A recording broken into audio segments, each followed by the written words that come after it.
Bonsoir à tous. Bonsoir Stéphane Bern, on va vous retrouver dans quelques instants aux côtés de Patricia Navarro pour parler du 100e anniversaire de la naissance du prince Régnier III. Bonsoir à toutes et à tous également, vous êtes donc dans le best-of de la semaine. Voici les temps forts des interviews diffusées dans nos différents JT. Les célébrations autour du prince Régnier III ont eu beaucoup de succès en principauté. De nombreux événements voient d'ailleurs le jour pour honorer la mémoire du prince bâtisseur. Nous reviendrons sur les différents temps forts de cette incroyable journée avec nos invités. Au sommaire également, Monaco et son histoire avec les Nations Unies. En effet, le 28 mai 1993, la principauté devenait le 183e membre de l'organisation. Nous reviendrons également dans ce best-of sur les résultats financiers très positifs du groupe SBM avec Stéphane Valéry. Focus ensuite sur le Grand Prix de Monaco et l'énorme affluence que ces 4 journées hors normes ont entraîné dans la principauté. Un mot de sport aussi avec la délégation monégasque aux Jeux des petits États d'Europe. Et pour finir, nous vous parlerons culture avec l'exposition estivale du Grimaldi Forum sur Claude Monet et la riche programmation de la direction des affaires culturelles détaillée par Françoise Gamère-Dinger. Le best-of de la semaine, c'est maintenant. Pour rien au monde, j'aurais manqué cet anniversaire, d'abord avec la population monégasque, mais également avec la famille princière, évidemment, parce que célébrer ce centenaire du prince Régnier III est quelque chose d'important. Je fais partie encore de ceux qui ont eu la chance de l'interviewer, de le rencontrer à maintes reprises. Et c'était un homme que j'admirais énormément, qui était toujours très chaleureux, qui aimait parler de Monaco et qui aimait surtout dire que Monaco était une grande famille. Et c'est vrai qu'il pouvait réunir toute la population monégasque et même les résidents sur la place du Palais ou dans son jardin. Et j'avais le sentiment aujourd'hui que les monégasques étaient réunis sur la place pour célébrer ce centenaire du prince Régnier. Ça fait plaisir, ça fait chaud à voir. Vous savez, quand on vient de l'autre côté de la frontière, du côté de la France, et qu'on voit comme ça une telle communion autour d'un chef d'État, du souvenir d'un souverain qui a vraiment fait entrer la principauté dans la modernité, eh bien, c'est quelque chose qui fait chaud au cœur, je vous assure. Il a réveillé Monaco. Il avait une vraie vision, une ambition pour son État. Et il s'est donné les moyens de cette ambition. Il a transformé durablement, non seulement parce qu'on parle toujours du prince bâtisseur, celui qui a agrandi le territoire d'un tiers, le territoire de la principauté, mais pas seulement. Il a établi des relations internationales, il a fait entrer Monaco à l'ONU, le Conseil de l'Europe, il s'est doté d'un moyen d'outils comme la SBM pour avoir une vraie politique audacieuse en matière touristique. Il a fait venir des investisseurs, des entreprises qui sont implantées en principauté. Il a bâti, on peut voir les constructions parce qu'il fallait loger évidemment les monégasques, les résidents. Il a fait de Monaco ce que Monaco est aujourd'hui. Absolument. En fait, ce qu'on s'est dit avec la princesse Stéphanie, qui est très active, qui suit ce projet de très près, c'est qu'il ne fallait pas d'interview. Il fallait laisser le prince Régnier III raconter sa vie lui-même parce que c'est vrai que tout au long de sa vie, il regrettait le fait que Monaco ne soit pas toujours décrit par la presse de la bonne façon. Et donc, on a fait ce pari-là. On s'est dit, tiens, on va faire en sorte que ce soit le prince Régnier lui-même, avec ses propres mots, qui raconte son histoire, qui raconte son règne, qui raconte sa vie, qui raconte sa principauté. Et ce qu'on a fait, eh bien, grâce à l'Institut audiovisuel de Monaco, eh bien, on a écouté toutes les interviews radio, télé que le prince Régnier a données entre 1949 et 2005. Ça fait quelques heures d'archives. On a tout retranscrit et à partir de ça, eh bien, on a découpé des extraits et on les a tous mis bout à bout. Et c'est ce qui va nous permettre d'entendre la vie du prince Régnier racontée par lui-même. Alors, il ne peut pas tout raconter pour les besoins du film, d'un point de vue technique, mais pas que. On avait également besoin d'un narrateur, et en l'occurrence une narratrice. Et là, je vous l'annonce sur Monaco Info, c'est Fanny Ardant. Comme l'avait dit le prince Régnier dans sa première allocution après l'admission de Monaco à l'ONU, c'était la certitude de l'avenir de la principauté.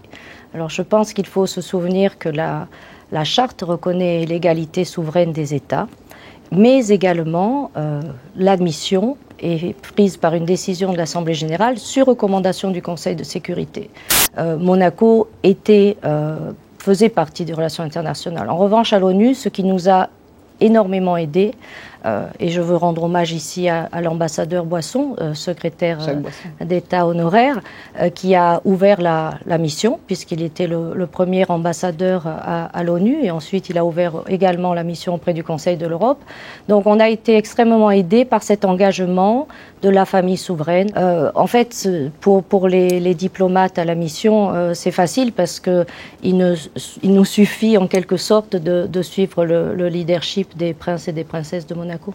L'année SBM n'est pas l'année civile, hein. Elle va du 1er avril au 31 mars donc 2023. Et dans cette période, c'est pour une dizaine de mois, Jean-Louis Biamonti qui était le président délégué. Donc c'est d'abord et avant tout les résultats de Jean-Louis Biamonti et bien évidemment des 5000 collaboratrices et collaborateurs du groupe Monte Carlo SBM que je félicite pour cette année formidable. Vous l'avez dit, donc 26% de progression du chiffre d'affaires, mais mieux encore, une progression de plus du double du résultat opérationnel, donc celui qui est lié au travail de l'ensemble des collaboratrices et des collaborateurs, puisque le résultat opérationnel de la SBM est passé d'environ 35 millions l'année dernière de bénéfices à 72 millions cette année.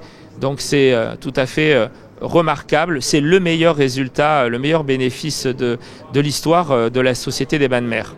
Ces 4 jours, c'est plus de 90 000 véhicules qui entrent chaque jour en principauté. Durant ces 4 jours, c'est presque 150 000 personnes qui ont transité par la gare SNCF. Ce sont 7 bateaux de croisière avec presque 3000 passagers. Et c'est presque 3500 personnes qui ont transité par l'héliport. Donc bien sûr, le pic de notre activité est de gérer les flux de voitures et les flux de piétons. Enfin bien sûr, d'éviter d'une part qu'il y ait trop de contraintes sur la circulation et d'autre part les accidents bien sûr.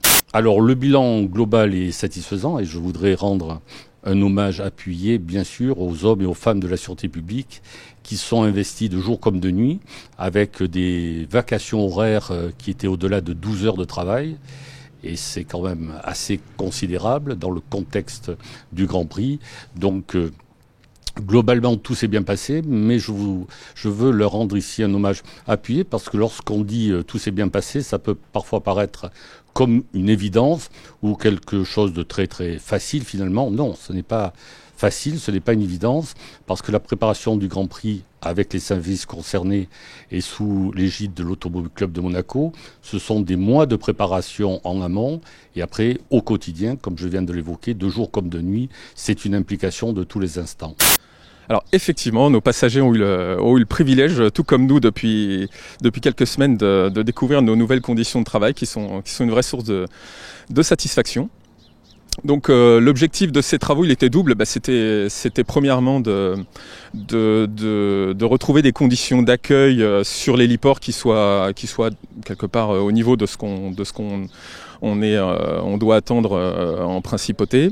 Et puis d'autre part, d'améliorer aussi un certain nombre de fonctionnalités. Et là, je parle essentiellement des aspects sûreté pour se maintenir toujours au niveau standards internationaux de ce qu'on attend pour le transport aérien. C'est vraiment une compétition qui nous permet de faire participer l'ensemble de la population sportive de Monaco, c'est-à-dire les athlètes et les entraîneurs qui font vraiment vivre les associations sportives au quotidien, puisque le règlement nous autorise à inscrire au sein de notre délégation les athlètes qui sont de nationalité étrangère, soit résidant à Monaco, soit résidant dans les communes limitrophes.